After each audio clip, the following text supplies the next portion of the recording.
كره هستا والله دمزاني خويا استعمل دركم بش هذا بايات ودرك لما نذكر كره رايد كره هستا كاكا هستا اي بابا سلم باش اخذ بزيش اقعد ابيني تمشاكا هش هوتسي كاكا هوتسيوا كاكا تلولا قرا من اي شيء كره بابا مزرعه انت وكرديوت وسريتو ام بيما شلون ابكى كره تزرعته وكرديا من يزارك الشارع وكري بدو تقول له بالي تروسي تكريا كره كاكا تهيز نازاني كره والله تو مش كان فاشي هنا ورا بقرا مكوا ورد ديناري يشبكي كره مرت ما جباري بدا ما زي قوه منما طاقه منما كره دوايا روجه بدستي من دك وجه وزلامه سطابو ايه نعم نايتيا كره من برا قورتم نعم لتي او بابي امن ملير كان حشتك نقول بقسي ما بكي ابرا قوري متسيا كاكا شو هي عم تصبرين بجيتكم كره نايتيا بقران بزوريش بيد ما ها بافيد وريرا نعم داي اي بابا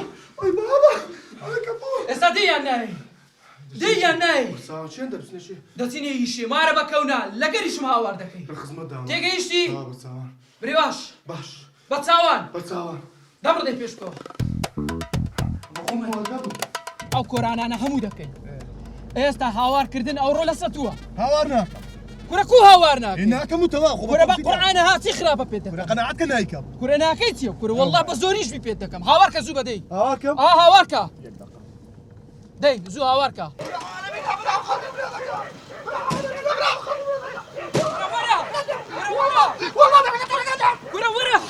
ورا السلام عليكم. اهلا وسهلا هلا بالشيخ. الله وبركاته.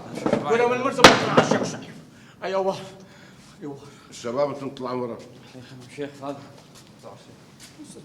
ما كاك الساعة. هذا هنا تنضو قش لك. استريح. من الوليك هاي ظالم. ولا من تبراد ابوي. أنا ظالم؟ هذه والله ظالم. مو عيب عليك؟ لو من عيبها الشبكة كاكا أما بابا كفيلي مزيدي يقول مزيد خيري جلسوا أما تشبكة أنا ما أعرف. هسه مجيد وين؟ والله وبالله وتالله دو ما قد تلفون لو مجيدي ده كم جواب ناداته الشبكة كاتش من ده شخص شخيري بكديا ده مساعد الزور بالإيدي أنا ده شخص شخيري بكامل فوتام سعدي ترى أقول لك أنت كفيل مال حشش رداد. بو ما كفيلي بو بس كاكا لكردستان الشرقي للشرقي اخوي بيدوز موا تصميم الشرطه يدك أنا ما أعرف كردستان ما أعرف.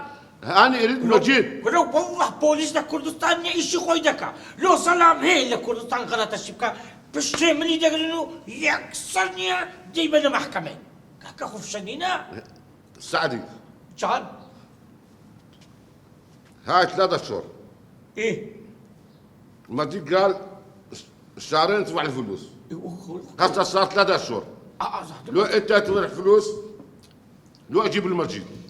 الله يسلمك شيخ شعيب كاكا ادري بابا ونبي ندري والله تيدقم بس مزيد خوي بزر كرديا امن وعدد لسر او بياويني كسميري قال جوانا بياو شي نوراني ديانا بو قران باركه دمو ادي كاشبن تبي بلي انا ادفع الفلوس بس مو هسه يعني وشي بعدين يسافر بالكردستان وشي حاتمه وارجع بالسوريا يعني حواله أنت تبقى لنا العدل تدفع الفلوس.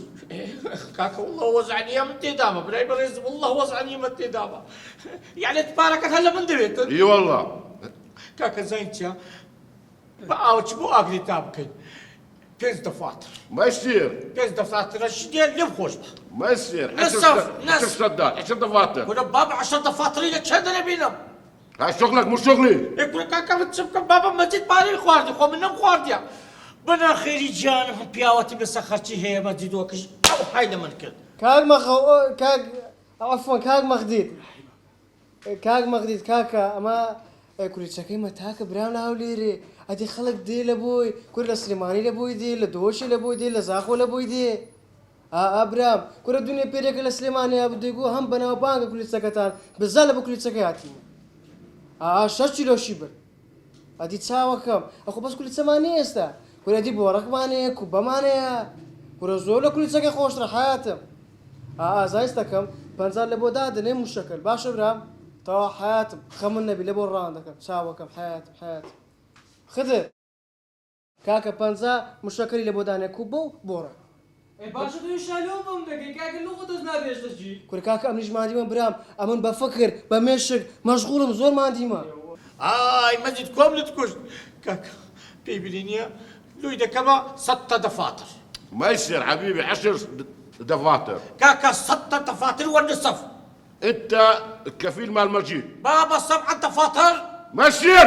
يا الله يا الله اقول له الوقت 10 دفاتر الوقت خلينا زين.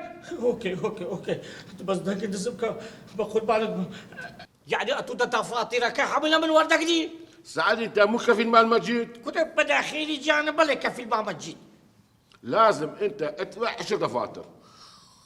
دزاني لازم اشكت بيبي ما تزاني اتوشي عقب بس بلياتو مردم لهوليرني عندي لبني هوليرة تبدمي عندي كبابي هوليرة درخوات بدم استاج دفترك كي مزيدي لمن وردك لي ها اني هاليوم رجع على مودك. لو اسوى 10 دفاتر لو ابقى لنا العدل مو. باشا خليتك على راسي بين موبايلي بدي التلفون لو قارماني بكم تلفوني انا دكم بعد دفتر من ابو بنيان جبت تلفون؟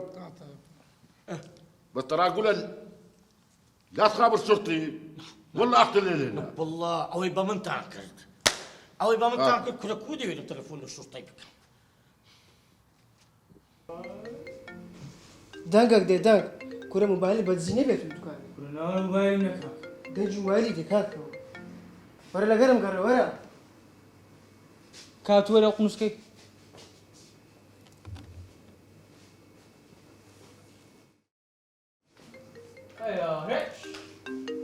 ئەرە بامۆدا مەشغوڵە موبایل دەتوانێ وەزیێش لە جواب دۆزان چییە؟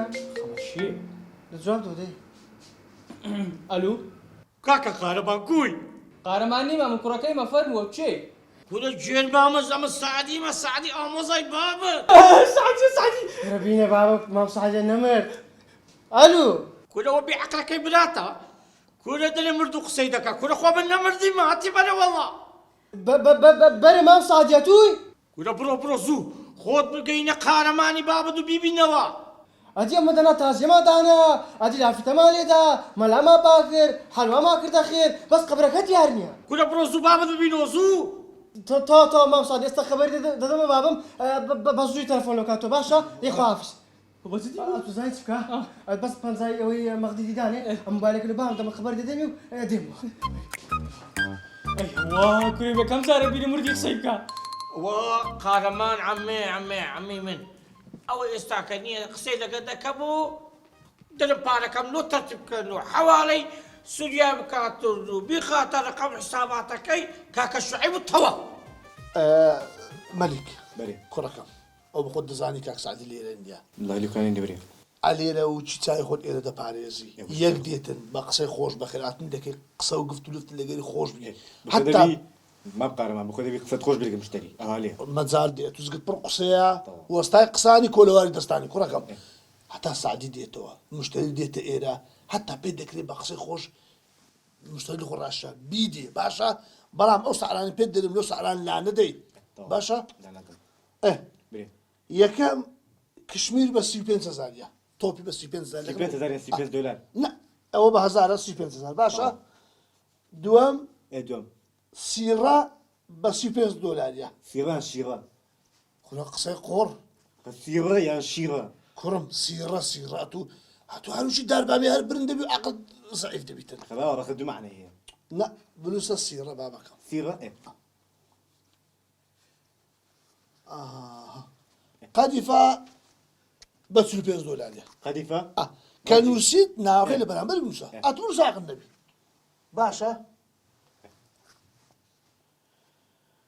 کودەری کودەری کودەری بە 32 دۆلارێ کودەریان کوردەواری کودەری لە من شتێکدا ماڵۆدا بەخۆ بۆ سەر پرسە دێمەڕێ کوردیسی کوداریان کودەری 32 دۆلار باشە کودەری 32 دلار 32 دۆلار باشە بابا ئەوانە سەرچینە ئەوان تێ تقریبان سعیان وا دەزانی باشە بابا بەڵام تەمەشاکەی چاوت کراوە بی کورە نەزیمانی و لە ئاوەیەکەی بێتەوە ئەتوزەرە لێدابی کورە جەڵتەلیدا ئەو مارە بە چەنگ و نۆ قاقل کردەوە نەک جەڵتە لی دەداتن لێ دەدا ڤەرتە و ڤەرتا هەیە کە هەیە ئەم دێم جەڵتە و دێ ڤەرتا باشە کام دێمزان چ نووسە کام نیە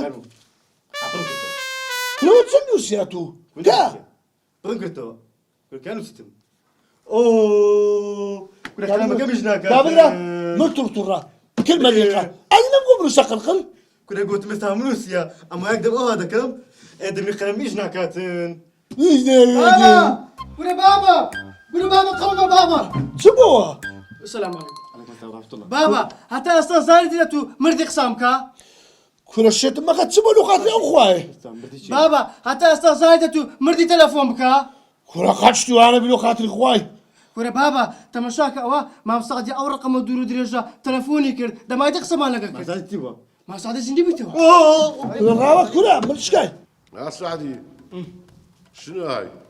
تصوري قال ما بنا خير جاني موبايلك بديشتي او بكره مرتطي لكم قلت اذا موبايلك بدا ما بابا او تصوري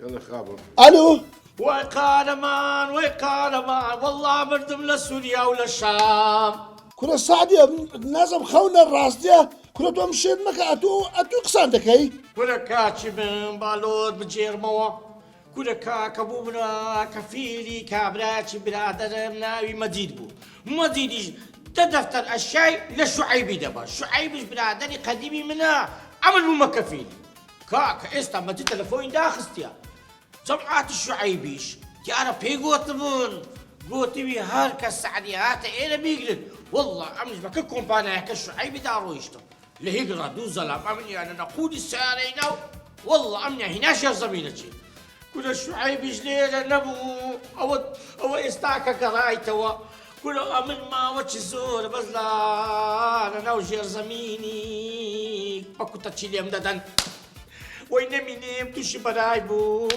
وين مين استا تقول شيء علاج ولا كاكا تباورناكي كاكا لقى الشيخ شعيب يخسيبكا كاكا بيبي الو يا اخويا سعدي كفين مع شطفات المال مجيد يعني خاطر الله هذا فقير على باب الله ما يصير شوي ارخص يعني عربة ساعدنا شنو خاطر ما يصير ماكو خاطر لو احشد فاتر لو ابقى سعدي يمين لحد الموت احكي يا سعدي إذا كاكا تلوها تورا كتوكولا كاكا تلفوني لبوها ناري بريد دفتري لبو رقم حسابي الشيخ شعيبي بنيرة وببلبم أنا بحياتي برنامج باشا سعدي جنبي خنبا كل بس سلامة بيها ابقى سنة هنا دقم انا اشمل له الترتيب لكن باشا ولا نكرم تلفون للبوليس شبكان ها باشا باش بخير ستساو باو باكينو انا ما سعدي بوا كل سعدي وسعدي كل تساو مرة سعدي دار السعدي ديتو اي خوالد مزياد بيزور شكرا الحمد لله لا بتبقى زار جملة سعدي بو رقم حسابك نبقوا رقمي بليل فقوا رقم حسابك بليل رقم حسابك بليل بكل بعد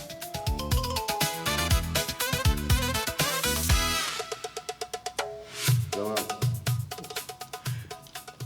والله صفرتي سراتيني يا خدك بالشيخ شعيب زي تغادرتك على ملكتها او زلامة دريجك هبو وهيدا كردينيا حدريتو ده بالشافة شيلة من ده بس وزعلت تدير لو اقول لك بعد سنه سنتين 3 سنوات لو بس اني اشوف المجيد والله اذبحها بعقي كويس تك في بلي مدو زلم بيغيرتم بعقي كوي بيه وليدي تشخرا ببيتك ما يخالف انت تبقى لنا توري ما زيدوكش ليدك ابو زين با خبر خوشي بدا ما هناري با بدا ما هناري سعدي هنار كسي تشيش موتو لشيوا كسي هنار شتش قال بيهم يا لازم كوبيت بدهم نخوش يعني كسي هنار كسي سوراغي سعدي ما زاني سعدي ادي لو يخباري خوش لها كسي تعصب قسم لك كسي باور كدي انا خوشان لاقو تعافدي تزايت يا سعدي بوتا كفيلي ده دفتري استاش سعدي دز بسرة دبي اما ده دفتري تعويل كين لو سعدي بساق وسلامة بيته سيوتو ديفن باورناكي والله بخوم قسم لك تازة هلا الو الو اي هوار اولو دنجيني ونازم نخوت سو ميل كتب بني قومي شنو خطوة؟ ولا انا دنجيني ما لقى تلفوني بس دنجيني ناخذ كرب برو باب شنو دكاني بشكم عليها شنو بارك او كابلا بس سلامة بيتو نمار مداركو برو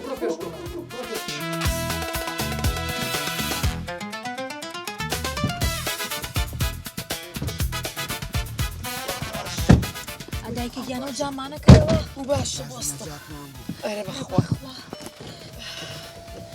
وش ئەڵێم دایکە تۆ بڵێ چۆن هەنارزانی بێتی کە سعدی هاتۆتەوە ئەی کچم ئەی ئەوە زانێت چۆن نازانی ئەو حەقێتی ئەخر کێ پێی وتووە ئێ کچم ئیتر تو زام کێ پێی وتووە ئەو بۆی هەیە بە دوایە بگەڕێ ئەو بۆی هەیە شکاتکە ئەو بۆیە سۆراخی بکە هەموو شتێک بوو ئەو هەیە چی بکەم من ئەگەر ئەم مۆزوع ئەنە بواە و لە ترسیەوەی کە کەشفی نەکەم ئەچوو منیش سۆراخێک مەکرد بەس چی بکەم چیم دەسەڵاتە ئەی تۆ لێنە بوو پۆلیسەکە چی وت وتی لە ڕۆژێکە ئەو ئافرەتە نیو سەعاتجارێک ئەرە وەڵڵا ئەرە وەڵڵا ئەرە وەڵڵا ئەڵم دایکە تۆ بڵێ سعدی یەکسەر بێتەوە بۆ لای من کە هاتەوە گیان دێتەوە بەلای تۆ وەڵڵا چاوت پێ ناکەوێ بێتەوە ڕێکەچێتەوە لای هەنار ئەرە وەڵڵا ڕاستەکە ئەی باشە من ێستا چی بکەم چۆن زانم سعدی هاتۆتەوە یاننا لەکوێیە ئەزانی چێکەین دایک گیان دایە ئێوە بڕۆ من سەدا بەزم بە تەکسیە ڕۆم ئەڕۆمە ناو بازار لەوێ لای دوکانەکان لەو ناو سۆراخێکم بزانام کاک سعدی کەی دێتەوە چیەکە چی ناکە باش نییە کورە کوڕم چۆن تۆ بێ مەلیک بوو بینێ نابشتیوە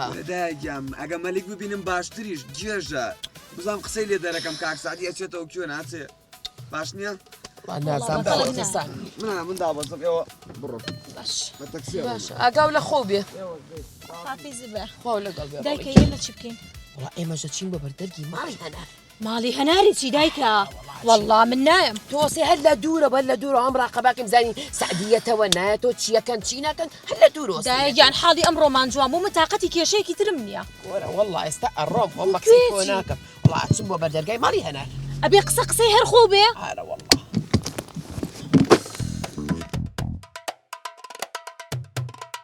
کاکە بەخوا هەرچم کردن و دەفتەرم لۆ پێیا بوو ئەجە باشی نۆتتر بەس نییە ڕازی نابن بۆندەی ناوە لە ڕاست نابێ کابرا لە تەلەفۆنی هەر ئاگیر دەکردەوە گوتی نهاتی لە دەفتەری کەمتر یەک پرس لێ تۆ نامێت چ بکەیت نازانم دووان گۆ دەزان قارەمان بەڕاستی ئەتۆ مزارێ کولیچەی دەفرۆشی معمەل تێ و شتانە تێ دەفتەرە کلۆتوچی ئامۆزات نییە دەبیدەتەوە بەخوا ڕاست دەکا ئەتو هەیتت دەبماندێ بەقەرت کچێ خوشکم ئەگۆ دەنگتان لە تێری دێتن دەفتەر بە کولیچە بڕمێ کو خردەبتەوە دوام بە ئارەقۆم پێیان کردە خۆ قەدرم لە کەس نەکردە ئەتو بە مێگەل جوانەکەی لە وڵاتان دەینی پێنج جوانەکە لەگەدانەبی هەر جوانەکەیەکت تەنەکەن دەبفرۆشە سەبر چاوت وەچیەوە ماشەڵڵا کاکە جوانەکەم نەمێ بەڕاستی پێتان برێم بەس ئەو ناردیتم لە جورجیا چییە لەوێ بە جوانەکەیەک نۆ دێتن دەیانفرۆشم بەسەر چاو پارەکەی دەدەم زوو ناگات یان تاقی دەبیتن درنگ دەبێت سادی هەر لای بمینێتەوە ناکرێت ڕاوەستە تەلەفۆنش دەکەم لۆ چی دەکەی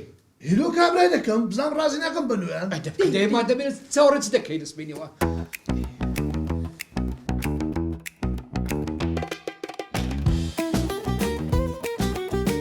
شلونك عيني اخي تساوكم والله مارما كله دورنا قربينا شو نازاني كاكا تقصيك الو عبيبي هەموو ماڵمان خەر کردەوە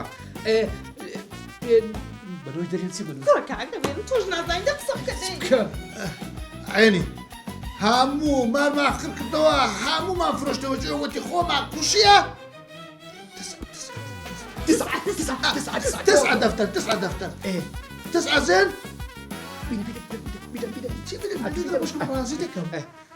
عبيبي لجورجيا جوانا قابلو ديفروشم باركي تو دكم جوانا يعني تاكد دبي انا دبي داري ما اعرف ما هيتيا الو كرة اخي كم براكم هرشة شي هي بقربانت بمومير دنبردا والله همو مالم درينا 9 مان هي بقرعان الو كاكا الو بقرعان ديست والله راستان قلت درين بنو براي بليو بيشي بيليو صنع اللي دعوه باش وازدوق سان بينا لازم تصير تبكين بابتين كزني بقرب مانداتي بجي متكن اديكو او كابرا بخود دزاني كروني فروشني لقى دار البرديه دفتري قضيه سعدي تشاوش بدفتر كده بخشنوا تلفون لويجي شامكن لو رجع رشتنا بريكاكا بارما لو منو سعدي مخوبي ورد جدايتو بما ورد جديتو كسجنا ناسي كاكا رجشك هي براس بيتامبري امن برادر مي اوي حوالو شتو باي دغورلو بيدرن سينازا حوال دسم دفتر بقدي ورد جرم حتى زوانا جاي كان دغني بمليشكاي كورش مادام عربي ديزاين لومت كشتو لبرسان لو باشتر نبي کاکە ئەو حواڵەکەی پارە لە شیرنی دێنا بس حسين صدق في قد نايشي المينا هستا وقت هندي ها هستا بابرنا شوي كورا استانتي لدي الو سالاري برام كوي باش يحوالد كل سالاري برام خبرت جوا خوشم بينيا هالشوي خوت لنا كيلو خوشيان مام سعدي بربو مام سعدي كنا كافتريت هذا كافتري بينا كو مام سعدي دغور موا مام سعدي ناقور مونا مام سعدي كم كسيمنا تأذير كانوا دارجك سلام مشتريات السلام عليكم. عليكم السلام ورحمة الله. باشي. بخير براكم سرد تاعهم. فهمت ماشي قدر بينهم. هیچ وتم کاک سعدی نازم نایبینم ماوەیەکە لە بازارەکە. يو سعدي چه دناسي؟ کاک سعدی و باوکم پێکەوە تاجری قماشن بەس باوکم تاجری قماشی جلی کوردیە. اديلو قدمت بنتك لبازاري قد. والله منش تۆم نەبینی ترس کاکە بازارەکە گەورەیە. دایەکیان بە قوربانە بم بە هەنار لەمان بینێ لەوێ بانە ڕۆین. کچە خۆ ئێماچی لە دوورۆ سەیرەکەی بزانین چی هەیە لەو ناوەیە؟ ئێگەر بینینی؟ دا ئەمان بینە کەیفی خۆیەتی ناناڵم بەمان بینێتەوە با بڕۆین. دایەکیان ئەوەنە ئینکارمە بە ئەم جارە بە قسەی من کە با بڕۆینەوە ماڵەوە. کچە وەڵڵا ئەچمە ها ئەوە چیە دایکەوە سیارەی لێ لەوێ. زۆر نزیکمە بەرەوە. ئەوان ئێل و ئەشرەتیان واکو ئەبنەوە لەوێ لە کەیفە و سەفا و خۆشە. ئەی وەڵڵا حەقیانە کاکە سعدی ئەوانە ئێمە بەدزیەوەی ئێمەیە. مليك. شێتە بەخوا. مليك. يا بريت تشد سعدي كرديا. ده جناي سعدي ها. كي من؟ ها؟ كورة نبخ كورة لا تصو مش شتوي. شو كريا؟ لا لا كاكا والله بس بو هاتم دنگو باسي كاك سعدي بزان باوكم زور دل لابو. كورة حقد سعدي تيت ستة سعدية. يستبيا ملك كاك سعدي لكويا. كاك سعدي ده ريبريان فرمو. دي توا؟ نعناته ده سب ماري. بومال؟ ماري بومال. مال خوي. ماري مال خوي. ده خوي. خلاك الشتاء. أو كتورة سوا. ئەی چۆن؟ تۆ بڵێ سعدی تەلەفۆنم بۆ بکە؟ وەرە ناوەڵای سەدا ئابەزم و ڕێک ئەچی. بۆ کوێ داوابەزی؟ بەخوا نایەڵم دایکە بڕۆ. وەرە دایکە بۆ کوێ داوابەزی؟ تۆ بەڕێگرم ئێستا بزان چۆن دادەبەزێن یەکسەر. من دانابەزم. بەخوا یەیت. وەڵڵا دانابەزم دایەکیان. دانابەزم. دابەزاڵم. دایە بەخوا ناڕووی هەنارەمان بینێ. تۆ دابەزە. دایەکیان لەگەڵ تۆمە دانابەزە با تووشی کێشەیە بەسە مناقەشە مەکە دابەزە. وەڵڵا دایکە من دایە. دابەزە ئەڵێ.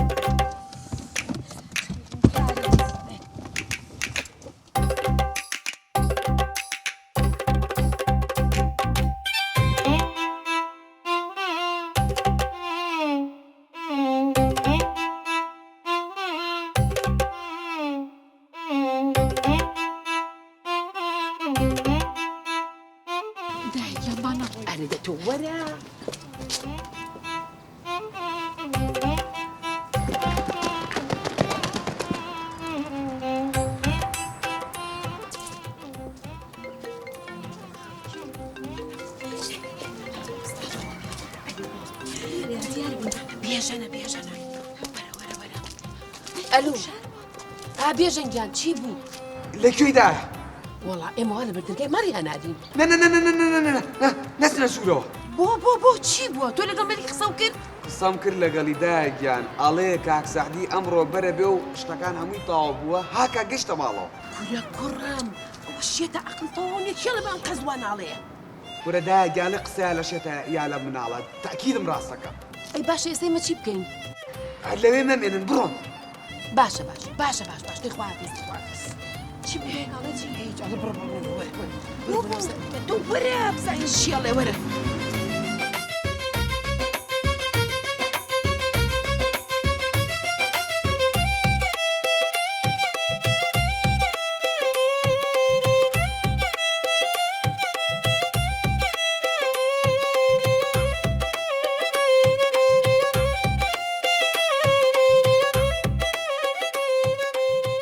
السلام عليكم.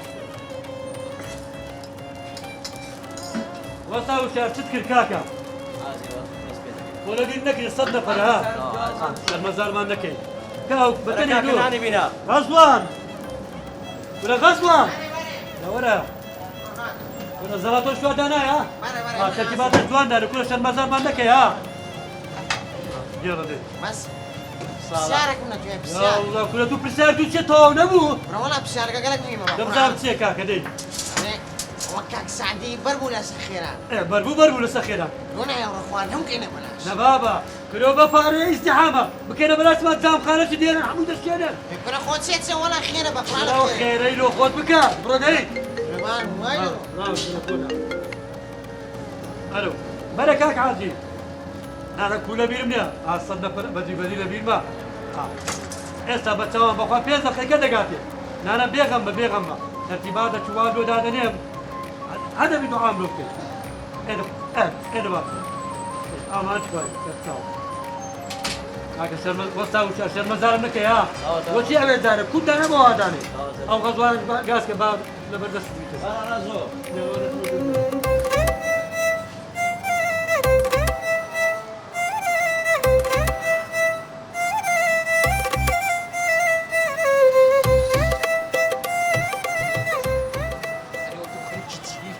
كنا خليتي تسمع كنا دورة بس تمشاكي هرتي فيسبوك وتوركم مراتيا او هوالي براب كتوا هوالي تسي كنا دريت تريلك مقصي كرديا يك تريلك زوانا جاي بال كرديا دور بخوالي ايتو او المرديا او تكشبر لا وكذا زي شو سي هاي قرب سر الذهب اوت دريتو كنا نعرف بدك هكا ان شاء الله ايتو نجي الشيطاني كربيتك كنا جيت سي عالي سنة كنا بس ما دفترك بكرديا ام بس ما نستوعب اقسم لوك تروج خبرك خوش دايما ما عاد قرن بيتو دراوستا نمرود شيء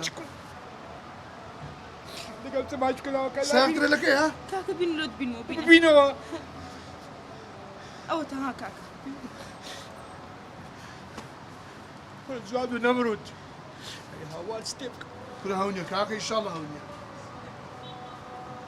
نمرود أري لازم أو بلا بيتو درين يك دور يجوانا كابر لابوا خو إيه منيها تأكيدي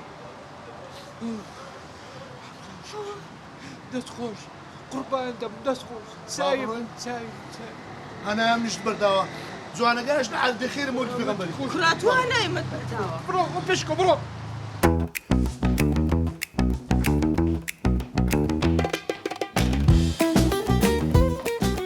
أبو جاسم هذني شو شوف واش خبر جاي اي والله صحيح تعال ويا تعال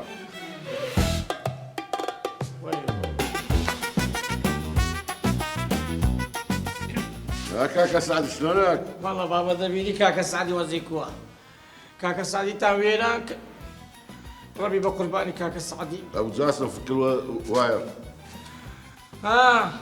هاركي لوناردي ها ايه راني هذا دفتري ونيا ايه شفت فاتر ليه حرامي الا طول مزيدي ليش سعدي ليش كاكا سعدي هاي عقي مو يعني هذا ليك هو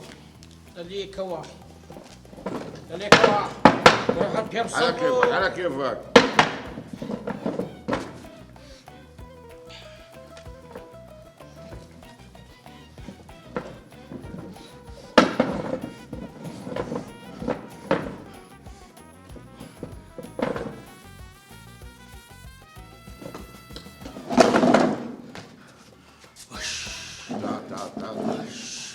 تعال هذا قصدتي ليش مدعي؟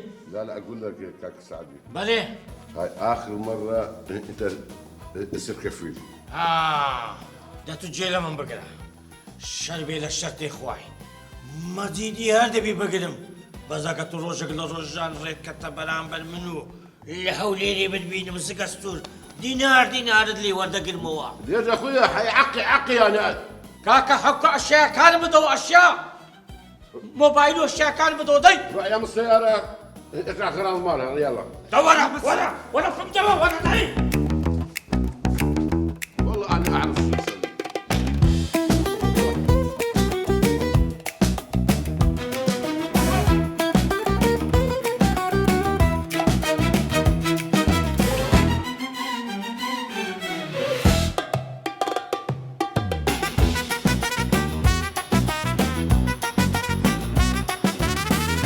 باشا دام او دون زونا لوتسبو او بارب كل باخر صدقة بيانة النبو يا كارمان واز نو موزع بينا بقربان سلم بخو جال سلم لي بقربان واز بينا هاوات انا ما مدهم بيه تسمم سعديه وكشتبي بدك بكرة بدك بابو خدك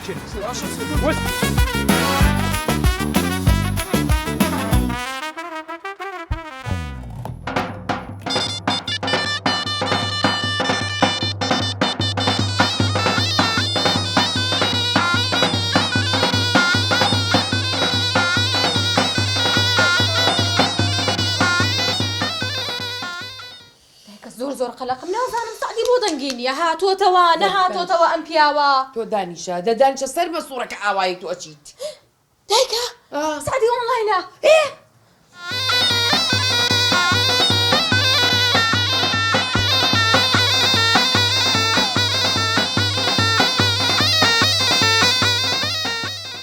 الحەمدولله سەوتەکە بە بەدەرەوە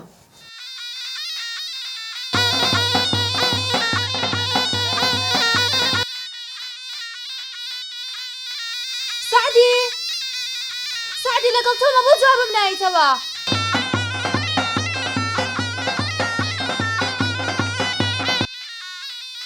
ئەلو سعدی لەگەڵ تۆمە ئەو دایخستە و دایکە لێم بۆی بکەرەوە چی بوو؟ دایکە ئەو دەوڵ و زۆر نایە چی بوو سعدیە بۆ ئێستا لە لای من بووایە ئەوە هاتۆتەوە لە لای ئەوانە ئەوان پێشوازی لەکەن بە دەوڵ و زۆرناوە ئێمەش بە خۆمان لێ دادەشین و شین و چەپەڕۆمانە ئەیدە چونکەین ئێمە تاوانمان چی بوو بچوینە بوو لای پۆلیس کەشفە بووین ئەی بۆ نەچوین ئەوە نەبوو پۆلیس تەلەفۆنی کردو وتی وەرن و خەلی و بمانگرێت و خەلی بۆ بەسەر ئێمە ساخ بێتەوە بۆ نەچوین بەسەر و زیاترمان پێکرێ چونکە ئێمە بەدزیەوە ئەم ئیشەمان کردووە هەتا ماوی تۆ بێ ئەوە بەدزیەوە بکەیت باشە جازانم هەناری لە من خۆشترەوێ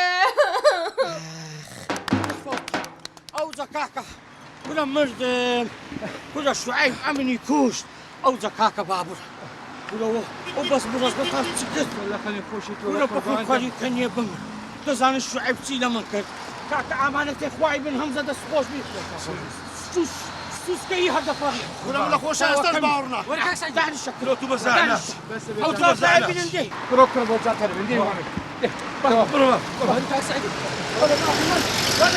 وەرە